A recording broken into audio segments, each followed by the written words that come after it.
I just had a baby. I expect a $5,000 baby shower gift from you.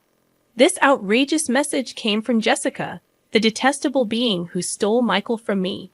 She had lied about being pregnant to steal him away, leading to our divorce. Even though I've tried to forget that day since remarrying, her presence still disrupts my peace. She hasn't changed, still stirring up trouble without a care. I can hardly believe she's my real sister. But now that this message has arrived and been seen by John, ignoring it isn't an option. Reluctantly, I agreed to attend the celebration since John suggested we go. John seems to have a plan. He's a warm and kind person that hates dishonesty. He's smart and skilled at turning work situations to his advantage. So I trust he has a strategy in mind. She can laugh about it now, but soon she'll have to face the music for all her wrongdoings. Me, John Johnson. I've been working as an office assistant in a local company since I graduated from college. I've been dating someone since my college days. Back then, through our club activities, I met Michael Smith, a medical student at the same university. His dad is a renowned allergy specialist, so it seems Michael is aiming to become a doctor too. His father's clinic is super popular, with patients from all over the country seeking treatment there. Being the only son of a solo practitioner and heir to a well-known clinic, my first impression was that he was a smart, well-off guy. But that was just my bias. Apparently, talking to him, I found he was quite unique, and we both liked the same film director's work. I wanted to get to know him better, so I made the first move. Hey, have you seen the new movie by that director? If not, want to go see it together? A woman who likes those films. That's a bit surprising. Absolutely. Really, I don't have many fans in my circle. I'm so glad I can watch it with you. My efforts paid off, and he began to see me as someone special. Our relationship continued not just through college but afterwards too, and Michael proposed to me when I was 25. I'm still learning to be a doctor, but in the future, I want to take over my dad's clinic and be a great doctor. I want you, Naomi, to be there to see it all. Will you marry me? Of course. I'd be delighted. Let's have a happy life together. I was on top of the world, pregnant right after getting married. Michael would definitely be a great dad, boy or girl. As long as the baby was healthy, that was all that mattered. Michael was probably just as excited for the birth, but then my happiness shattered. I suffered from severe morning sickness, constantly battling nausea and feeling unwell. I couldn't keep up with my job post-college and had to resign. Fighting my morning sickness at home, I had eating morning sickness, needing to constantly eat to stave off the nausea, surrounded by empty pastry bags where I always sat. I'm home, Naomi. What's happened to this place? It's a mess with all these snacks and bread bags. Sorry, I've been too sick to clean up. You're not working, and you've put on so much weight. It's hard without eating. I was always eating because of my morning sickness. Despite being early in my pregnancy, I had gained 22 lbs compared to before, not doing housework and just eating. You're like a pig who's given up on being late. Like that's harsh. He laughed mockingly at me, someone who could barely move during her morning sickness. I couldn't believe he could be so cruel. Was my judgment that off? Maybe once the baby was born, Michael would return to his kind self. I held on to that faint hope, but it too would soon crumble. One day, my sister Jessica came to visit. Oh, Naomi, you are here. What a mess, though. Sorry for the mess. That's fine. I'm used to this place, like a second home. There she was, my sister Jessica, appearing before a warning out me, struggling with morning sickness and feeling awful. Jessica occasionally visits our home, but at that moment, I was too unwell to properly entertain her. Hoping a little chat might distract me, I decided to start a conversation. You know, it looks like the baby in my belly is a girl. I keep thinking about dressing up and going shopping together someday. Wow, I didn't know you were thinking about things like that. Does Michael know? It's going to be a girl. Girl? Yeah, I told Michael right away. It's a girl. And you know, I dream of wearing matching outfits with my child. Jessica, you've always been so stylish. I'm counting on your advice when the time comes." Then Jessica turned around, smiling meaningfully. "That's right. Michael is still a rookie doctor, but he'll eventually take over the family clinic." Poor Michael, having you as a clinic director's wife. "Stop it, Jessica. That's too harsh. You really have a sharp tongue."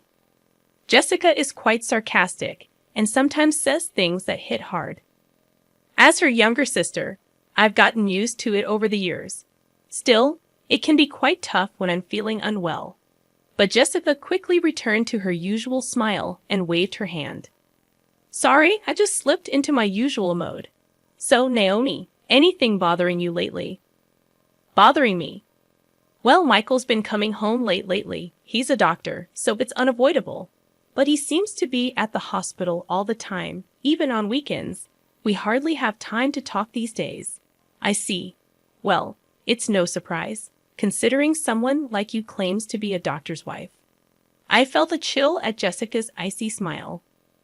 "What I came to talk to you today." As she said this, Jessica glanced toward the living room door. Then entering from the living room door was Michael.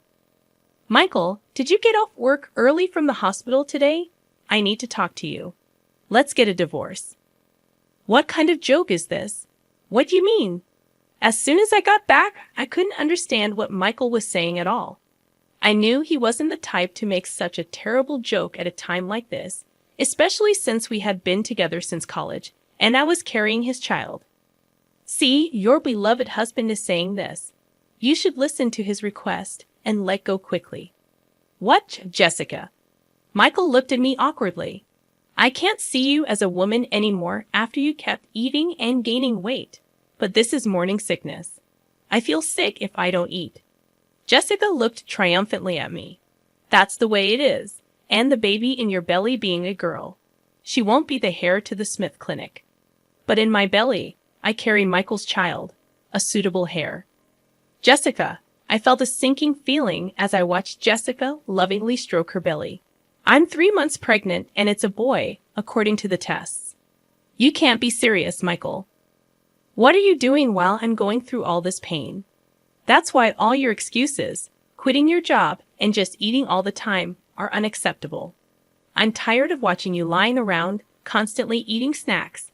I take care of myself so I don't have morning sickness, even when pregnant. I won't lose my self-control and eat like a pig, unlike you." I was at a loss for words, seeing Jessica's smug face and Michael looking down at the floor, guilt-ridden. Jessica, being pregnant with a boy, I didn't know. But as an heir, I want a son. I prefer a beautiful wife like Jessica over a woman who keeps gaining weight without restraint. That's just wanting an heir, and a beautiful wife is your own selfish desire, isn't it? I'll pay alimony, so let's part without any fuss. Seeing Michael apologizing, I knew that things could never go back to how they were. After that, Michael and I divorced, and I gave birth to our daughter as a single mother. His promise of alimony turned out to be just words, with no actual payment. Post-delivery, I had to work to survive since I had no one to rely on. Not knowing what else to do, I took a job at a nearby department store that's hiring. Life is unpredictable. My hard work and character caught the attention of someone. It was John Johnson, a well-regarded manager in the external sales department. "Tough day. You're always working hard." "Thanks. I'm about to finish up soon." "Are you done for the day, John?" "Yeah. Oh, there's this great Italian place nearby. I want you to try, Naomi. And it's a little gift for your daughter." Through light conversations every time we met, we were drawn to each other and began dating, which led to our remarriage. "Naomi, I might be a guy 20 years older than you, but I sincerely want to make you and your daughter happy. Will you marry me?" "Are you sure about me?" "I'd be delighted." Life after remarriage was truly blissful. A gentle husband, my daughter, and I lived a peaceful life. However, I failed to notice the ominous footsteps creeping closer to our tranquil days. One day, Jan had work, but I was off. Just as I thought of having a leisurely tea, an email arrived. It was from Jessica, and the content was shocking. "A baby is born. I'm expecting a $5,000 baby shower gift. A sigh escaped me in front of that curt email. 5 years ago, Jessica had an affair with Michael and snatched him away. Now this and $5,000 for a baby shower gift seemed too much. I can't forget that day, nor can I, even if I tried. The expressions on Jessica and Michael's faces back then, the way they sought happiness together, ignoring my suffering from morning sickness, was unforgivable. I was at a loss on how to respond to Jess's email.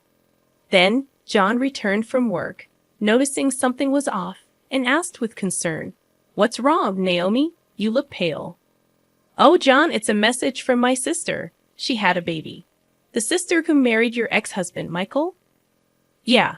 I don't want to see her face or hear from her. Plus, she's asking for a $5,000 baby shower gift." As John listened and looked at my phone, he suddenly said, "Wait, this Jessica Smith name, you know her?" "I didn't mention her when we got married because I didn't want to remember." "Yeah, I've never been introduced to her by you, but I wonder." John, pondering while looking at the email, seemed to recall something. "We didn't properly greet her during our wedding, so let's visit her now. Also, I just remembered something I needed to do back at the department store." He then hurriedly prepared to leave, going back to the department store now. "Sorry, there's something I need to do." A few hours later, John returned with a thick file. "Is it okay if we visit your sister, Jessica, 2 weeks from now on Sunday? We both have the day off, and I'd like her to meet my parents and cousins too." "Your parents and cousins too." "Jessica loves being the center of attention, so she'll probably be fine." "But why?" "I heard your ex-husband, Michael, is famous for allergy treatment. My family has a history of allergies. Thought we might get some good advice." I remembered hearing from friends that Michael had taken over his father's allergy clinic. Michael's dad was an authority on allergy treatment, and Michael became an allergist too, a friend told me. "Okay, I'll contact Jessica." Jessica quickly agreed when I contacted her. "I want to see the baby, and we'll bring a gift. Can I bring some relatives too? They really want to meet you." "Of course, the more guests, the more gifts. Looking forward to seeing you in 2 weeks on Sunday." 2 weeks later, on Sunday, I visited Jessica's house with John, his parents, and relatives, including his cousins. In a quiet residential area, her stylish house stood next to the clinic, its white walls gleaming. John's parents and relatives were surprised by its luxurious design, excited to meet the renowned allergist. "Welcome. I've been waiting for you." "Long time no see, Jessica. You look happy." "Of course. I was worried about my first childbirth, but it all worked out in the end." I felt something off in Jessica's words. "First childbirth? Didn't you say you were pregnant with a boy before?" "Oh, did I not tell you? I miscarried that time, so this is my first." John, standing beside me, nodded meaningfully. Seeing John's face, Jessica started to tremble. "Oh, hello. Nice to meet you." "Hello, you must be Naomi's sister. I heard a bit about the miscarriage." "Yes, but I don't want to remember the miscarriage." Jessica turned her face away in a huff and started to walk off. "Sorry about that." "Oh, there's something I wanted to give you, Jessica." "What? Something for me?" Jan handed her an envelope. It's pastel color, and the word congratulations written on it. Thick enough to be noticeable even from the side. "Here you go. I wanted to give this to Jessica personally." "Got it right? Just what I've been waiting for." I glanced at John and whispered to him, "Hey, we aren't rich, and we don't have to give Jessica the $5,000 she asked for." But John, unfazed, pet me off. "It's fine. Trust me. You'll understand if you watch." "What do you mean if I watch?" While we were talking about the envelope, Jessica had already started opening it. "I need to check if it's exactly $5,000. With this thickness, it might even be $10,000. The cute envelope was torn open with a ripping sound. Jessica's face clouded over the moment she opened it. "What's this?" John stepped forward with a salesperson's smile to explain. "Mrs. Jessica Smith, This is a detailed statement of your purchases at the department store over the past 5 years. You said to put it on my tab, and this is the amount you've accumulated to date. What are you talking about? I don't know anything about this. The statement Jessica held listed names of luxury watches and brand bags. Seeing the 5-digit figure in the amount column, I was in disbelief. Indeed, Mr. Michael Smith himself and his parents are valued customers with an external sales card contract. However, with such a high amount, we needed to confirm just to be sure. My husband is the famous allergist, Michael Smith. As the wife of the clinic's director, using 1 or 2 external sales cards is nothing. Is that so? Also, there's something else I personally wanted to verify. John paused before continuing. About 5 years ago, we had complaints about a customer flaunting their external sales card and making extremely unpleasant remarks. Do you know anything about this? What's that? What does it matter? Since we had several complaints, I checked with the staff who were nearby at the time. The content of the conversation was so terrible that the staff remembered it clearly. Glancing sideways, I saw Jessica's expression harden. The staff said the conversation was about stealing someone's husband, who happens to be her brother-in-law. Could it be? Yes, that's right. And she bragged about using a fake pregnancy to break them up, laughing loudly. She talked about how she lied about miscarrying like it was some kind of heroic tale. That's when I realized that time. Jessica's claim of being pregnant with a boy, the hair, was all a lie to snatch Michael. Of course, there was no pregnancy, so no morning sickness or changes in her body shape. What are you saying? That story was about me. Matching the complaints with the external sales card, your name, Jessica Smith, came up. I can't believe this. You are marrying into a doctor's family, becoming the clinic director's wife. I couldn't stand it. I had to do whatever it took to tell Michael that I was the right one for him. I was overwhelmed with disbelief that Michael had fallen for Jessica's scheme, and she had lied to marry him. While I was stunned, the door opened. What's this all about? Explain yourself, Jessica. Since when have you been here? From the beginning.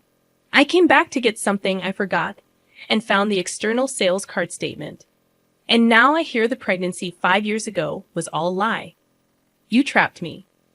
Michael shouted, and Jessica began to laugh. So what? You got a beautiful wife, and we have a child now. So it's fine, right? Don't joke with me. I can't live with a liar like you. Let's get a divorce. You can't be serious. What about our child? Don't you feel sorry for them? Pushing her away, Michael glared at Jessica with a furious expression. I can't live with a liar and reckless spender like you. It's not good for the child either. We're getting a divorce. I'm taking custody. Are you kidding me? Do you have any idea what I went through to give birth to this child? This child needs to become a doctor in the future to support us. You're just thinking about yourself. There's no point in talking about this now. Let's handle the rest through a lawyer. The relatives who came along hoping to get some effective medicine from the famous allergist were frozen in shock at this chaotic scene. I was so embarrassed to admit that she was my sister. Afterward, Michael got a good lawyer specializing in divorce and successfully got divorced and won custody. Meanwhile, Jessica, who had been shopping to her heart's content on credit using the external sales card during her marriage, was now being chased for repayments. Hey, if your husband hadn't brought that statement, I'd still be the clinic director's wife. I'm being hounded for repayments now. Help your sister out in a pinch, would you? Why should I? You brought this on yourself, didn't you? And you should pay for your own shopping. Unexpectedly, I got a message from Michael via social media. Hey, can we start over? If Jessica hadn't lied about having a boy 5 years ago, we would have been fine as a couple. I want to see our daughter too. I had forgotten how you left me suffering with morning sickness and mocked me, then cheated on me. After 5 years of no contact, the last thing I wanted was to see his face again. Michael seemed to be struggling to keep the clinic he inherited from his father running. But you can't stop gossip due to the infidelity rumors. Patients stopped coming.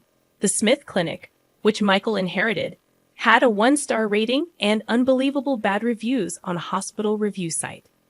It seemed only a matter of time before he would have to close the clinic he was so fixated on inheriting.